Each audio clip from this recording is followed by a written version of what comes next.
58 at checkout. That's scorebig.com, promo code 5858. Are you a landowner who owns more than 10 acres that's interested in selling timber or pulpwood off your property? Cross Creek Timber is a full-service timber procurement company that buys standing saw timber and pulpwood. They're staffed with professional licensed foresters and fully insured with both workers' comp and general liability insurance. Let Cross Creek Timber develop the appropriate harvesting plan for your property and answer any questions regarding forest management. Call today, 864-517-3620. That's 864-517-3620 for your free woodland evaluation, or visit www.crosscreektimber.com. Hey, sports fans, listen up. If you're a fan of the Gamecocks, the Citadel Bulldogs, or you just simply get chills from the Tigers running down the hill, then CRM Sports has a weekly show just for you. Even if Cocky and the Tiger make your blood boil, then just tune in for a good laugh. Each week, Gamecock fans hear the CRM Sports show Carolina Crowline broadcasting live from downtown Columbia. And Clemson fans enjoy the Clemson Hotline broadcasting live just miles away from their beloved Death Valley.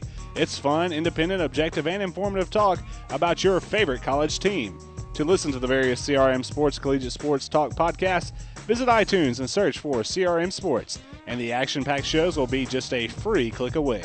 CRM Sports. Check them out on iTunes and get all the inside info on your favorite Southern team. CRM Sports.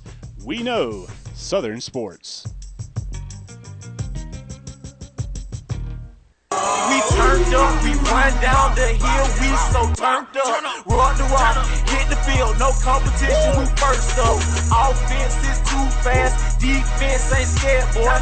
Line up against me, we drop you on your head, boy. Death Valley be jumping. Whole stadium pumping. Oh yeah, killed it. CLEMSON. We all. Oh yeah.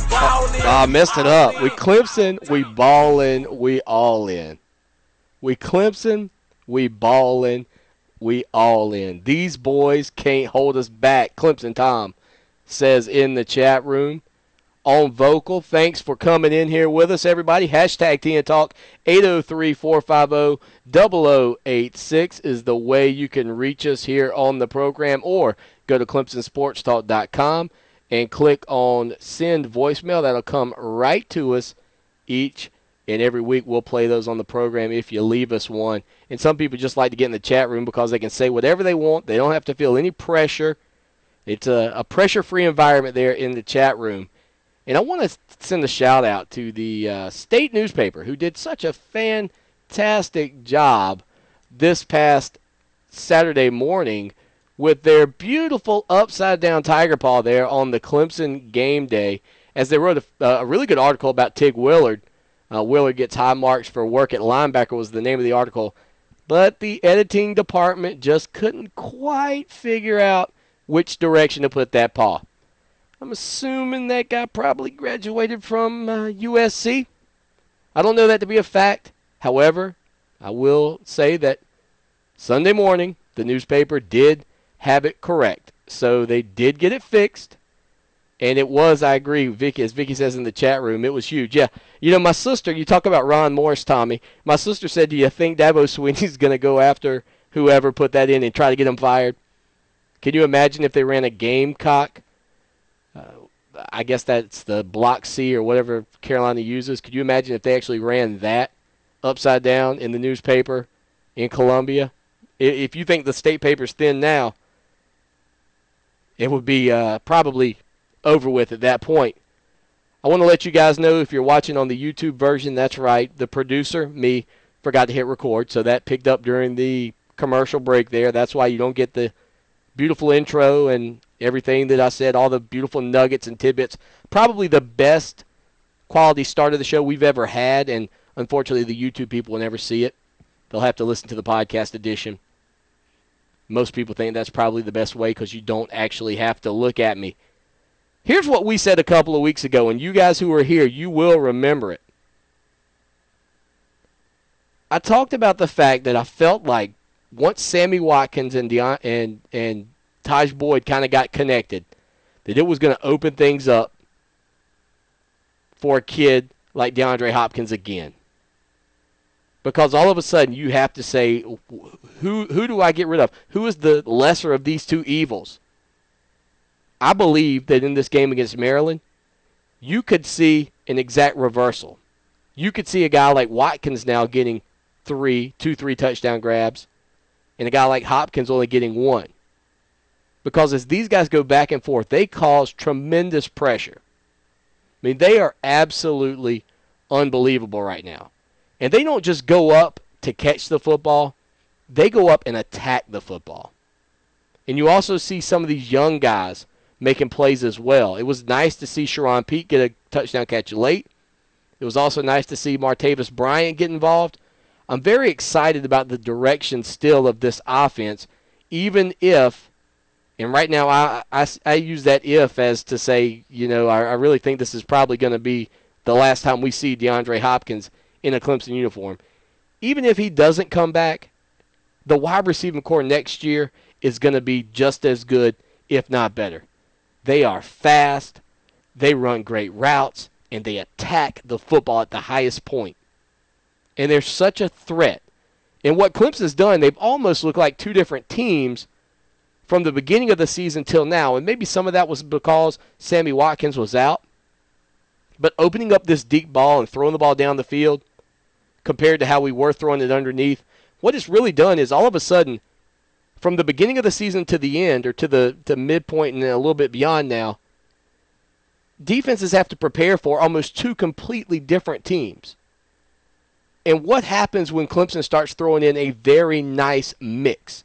What happens when Clemson starts throwing in the screens and the long balls and really keeps people off balance? That's something we haven't seen just yet. We really haven't. Even without Andre Ellington, as I said earlier, 56 points. Lighten up big plays. It was 28-10 at the end of the first quarter. Clemson didn't punt in the first half. They had big throws, 58, 45, 30 yards, 34, over and over. Clemson was not only moving the sticks, they were wearing out the referees. There was one play in there, and I think it was unfortunately the Duke touchdown catch, the 77-yarder, where Xavier Brewer got a little bit turned, and then give some credit to the wide receiver for Duke, who expanded the field by taking an angle on Brewer where he couldn't recover. But the referee was trying to get out of his way. He was so worn down, I'm sure, from running up and down the field when Clemson had the football. By the half, the Clemson Tigers had put this thing on ice. It was 42-17. You had 487 yards, 20 first downs, 12 plays at that time of 20 or more yards. In the third quarter, if you can believe this, was a little bit boring. It was just a little bit boring. And I can see why there are teams out there, like Oregon, who, even though they put in their backups, go ahead and keep moving the football, because you try and keep people interested in the game. I'm not saying I was disappointed in the third quarter or the fourth quarter, because I think we got a lot of good playing time. Zach Brooks really stepped up. I thought Zach Brooks had a couple of moments that looked good. But altogether, that second half just seemed to drag on. In fact, if you record the games like I do, I typically don't put an hour overage in there, because most of the time these games are done in a 30-minute overage window. Not this one. The end of this game, not on the tape. Vicky comment says, yes, Xavier just burned me out. He did. It was a little bit disappointing, but you know what? He didn't play terrible.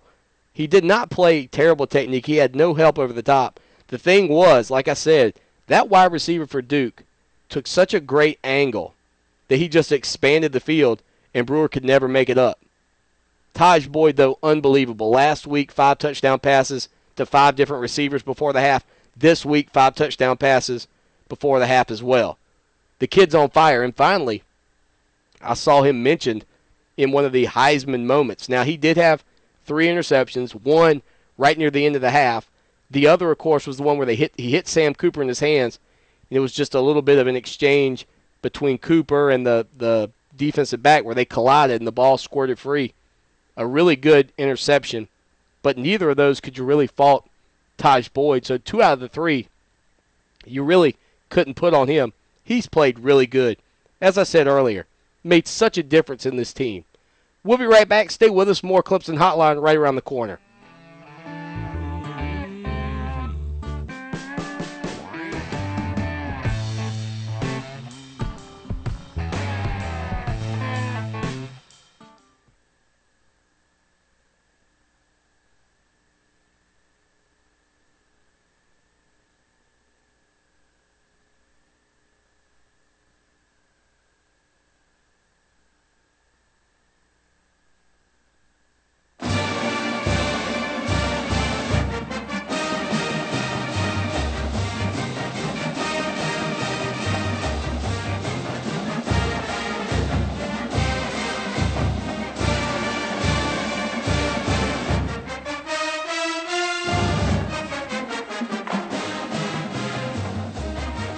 I see the boys in the chat room talking about Chad Kelly again.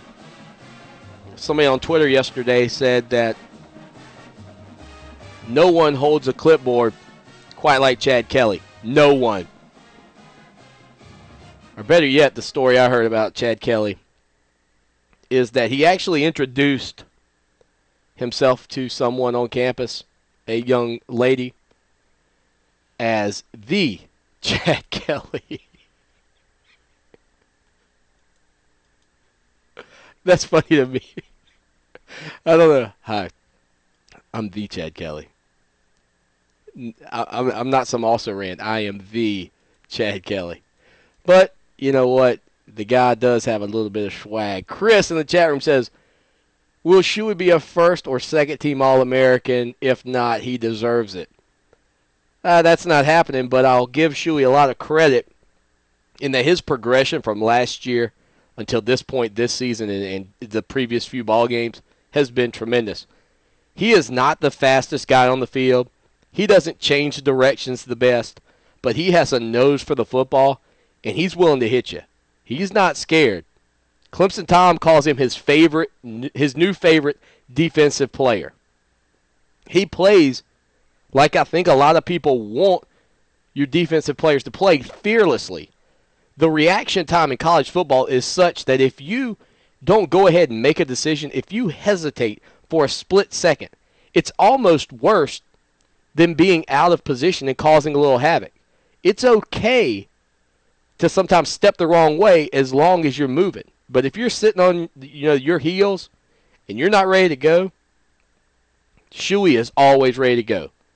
And I really, really like the job that he's done. First or second team All-American? No way. First team in your heart?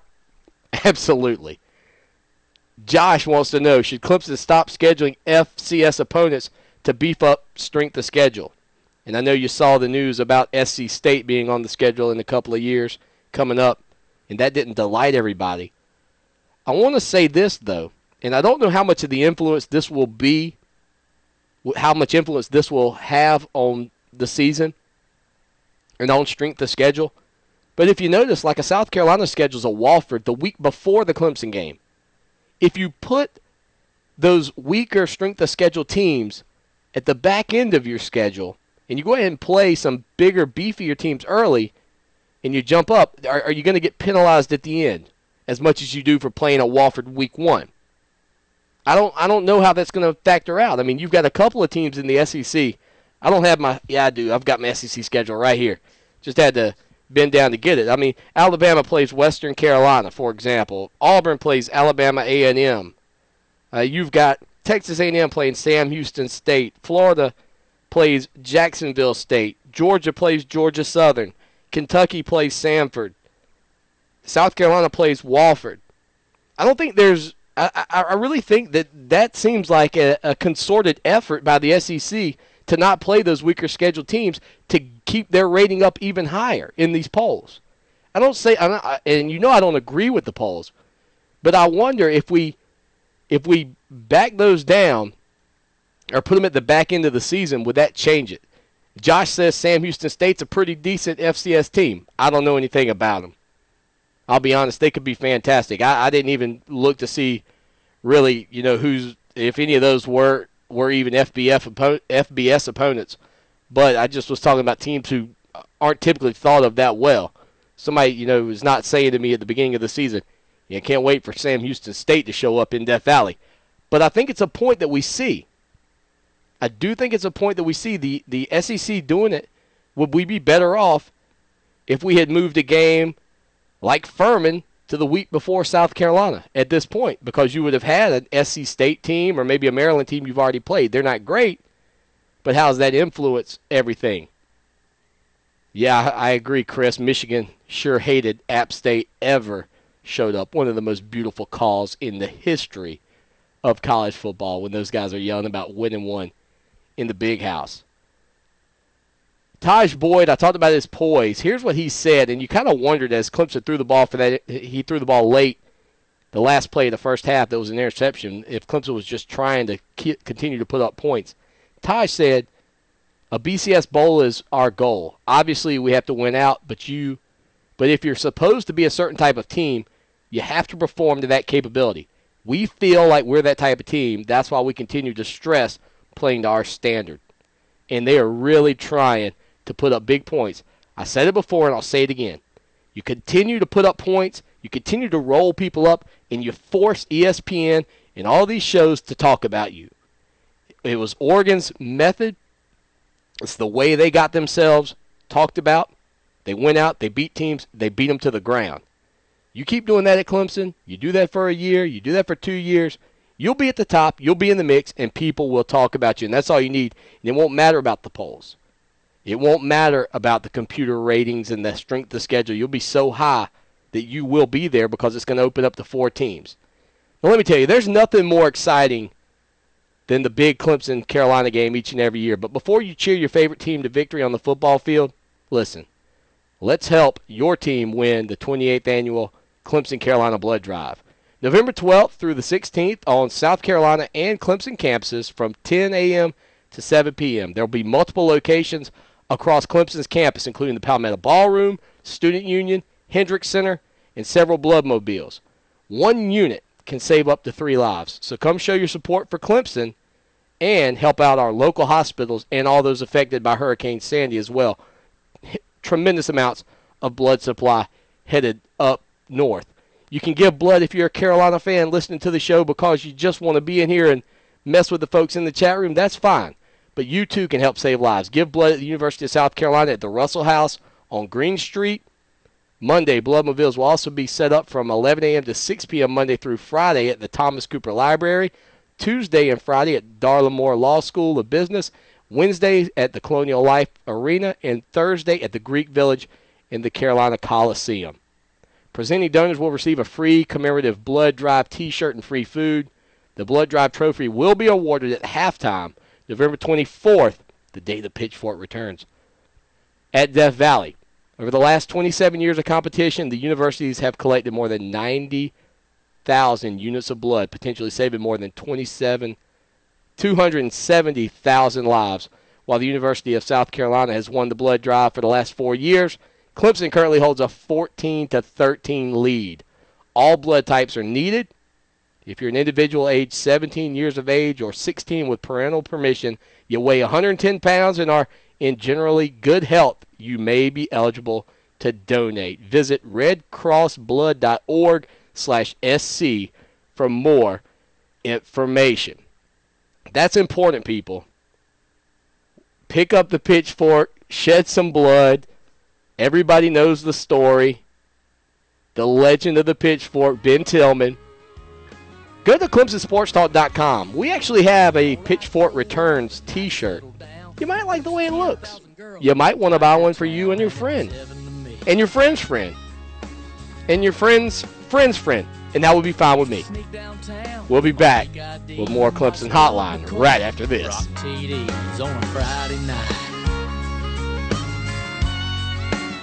Blake Austin of South Carolina Farm Bureau is an insurance agent you can count on to meet all your needs. Home, auto, health, life, you name it, Blake's got you covered, and he can save you on your yearly rates. Call him now for a free quote, 803-259-5008. That's 803-259-5008. Or Just go to ClemsonSportsTalk.com and click on the Farm Bureau logo to be connected to Blake. Do like I do and work with the best agent around, and you can tweet that. Airborne Guy here with a new way to support your immune system. Airborne Hot Soothing Mix. It combines a hot soothing drink and natural honey lemon flavor with the famous Airborne Immune Support Formula, including vitamins A, E, zinc, and a blast of vitamin C. Plus, it tastes great too. New Airborne Hot Soothing Mix. It warms you up, and it supports your immune system. Airborne, real immune support. Also in effervescent, chewables, and new Plus Energy. Ladies, how many pounds have you gained since you turned 40? If you're like most women, probably 10 or more. But hundreds of thousands of women have discovered the secret to losing weight after 40. It's called Airborne, and it's the only product on the market today clinically proven to cause sustained weight loss for women over 40. With no special diets or exercise programs, you can try Airborne absolutely risk-free and get a 1-month supply free by calling 1-800-685-0205. The leading cause of weight gain in women over 40 is hormonal imbalance. Until you balance your hormones, losing weight can be practically impossible. Airborne balances hormones naturally, so the extra weight can fall right off. Yes, even that stubborn tummy fat. Plus, Airborne relieves other symptoms of hormonal imbalance, like hot flashes, night sweats, low libido, sleeplessness, and more. Be one of the first 50 callers right now, and they'll send you a complimentary risk-free trial with a 30-day supply free. Free supplies are limited, so call now. 1-800-685-0205. That's 1-800-685-0205.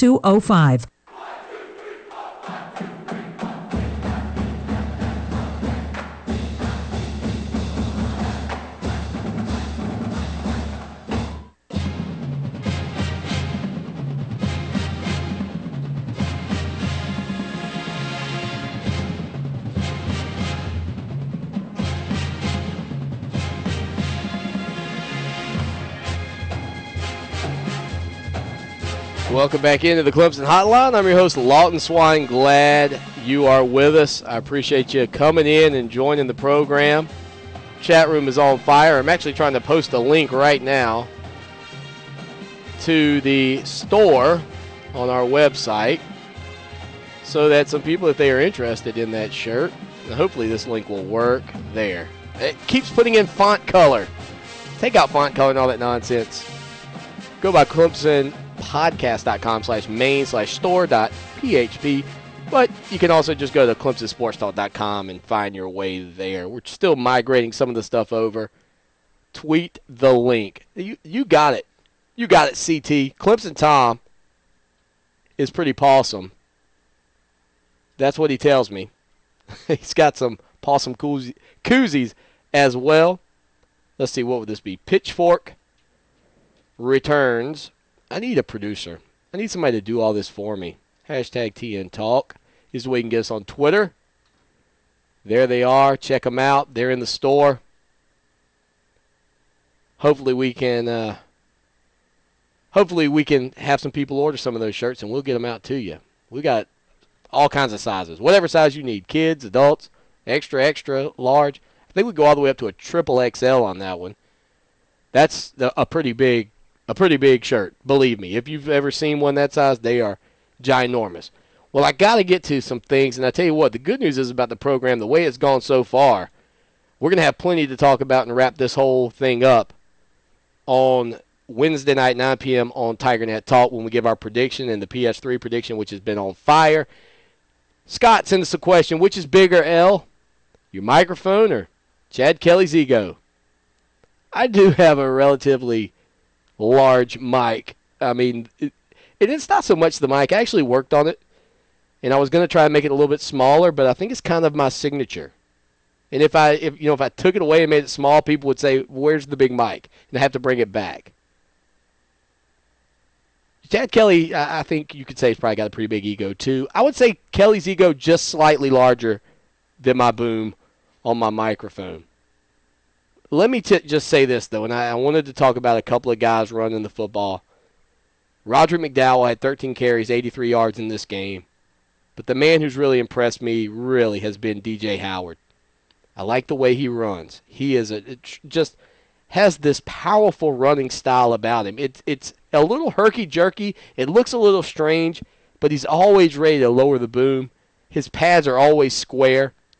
And unlike last year at this point when Clemson was 8-1 and you had a couple of young guys, Bellamy, Howard, fumble the football and make you feel insecure about your backup running back situation, even if a guy like Andre Ellington can't go against Maryland or against NC State, I feel so confident in these two young guys because they have really shown, and I guess I shouldn't call Roderick McDowell young, but let's say these inexperienced running backs, the fact that they finally look very confident with the football.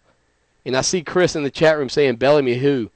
Bellamy's out there, in Arizona playing, but from the last interview that I read with him, sounds like he is not exactly getting rid of the thought of maybe a return to Clemson if possible. I'd love to see that kid get another shot because it was ultimately academics that cost him and not his off-the-field behavior. Anyway, the clock gets us again here on Clemson Hotline. I appreciate you all being here with us each and every week, Sunday nights, 9 p.m. on Vocal and on TigerNet.com. Go by ClemsonSportsTalk.com each and every day. Check out all the latest news, notes, and information. Follow us on Twitter. We're at Clemson Sports, and we look forward to hearing from you real soon. Leave us a voicemail on ClemsonSportsTalk.com over there on the right-hand side. Send voicemail. We'll play it right here on the program next week. The hour has flown by, Vicky. That's correct. It's time to go. We will see y'all next week right here on the Clemson Hotline. Until then, y'all take care now, and go Tigers!